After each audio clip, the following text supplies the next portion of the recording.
अहो बत महत्पापं कर्तुं व्यवसिता वयम् यद्राज्य सुखलोभेन हंतुं स्वजनमुद्यता हा. अहो अरे रे, बत किती चमत्कारिक आहे. महत मोठे, पापम पाप, कर्तुम करण्यास, व्यवस्थिता हा निर्णय घेतला आहे किंवा ठरविले आहे. वयम आम्ही, यत कारण की राज्य सुख लोभेन राज्य सुखाच्या लोभाने उद्युक्त झाल्यामुळे हंतुम हत्या करण्यासाठी स्वजनम नातलगांना उद्यताहा तयार झालो आहोत. अरे रे, आम्ही भयंकर पाप करण्यास तयार झालो आहोत. हे किती चमत्कारिक आहे. राज्यसुख भोगण्याच्या लोभाने उद्युक्त झाल्यामुळे आम्ही आमच्या नातलगांनाही मारण्यास तयार झालो आहोत.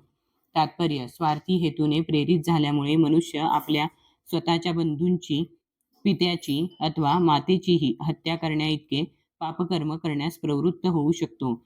जगाच्या इतिहासामध्ये अशी अनेक उदाहरणे आहेत. पण अर्जुन हा भगवंतांचा साधुवृत्तीयुक्त भक्त असल्यामुळे त्याला नेहमी नैतिक तत्वांची जाणीव असे व म्हणून तो अशी कर्मे करण्याचे टाळत असे.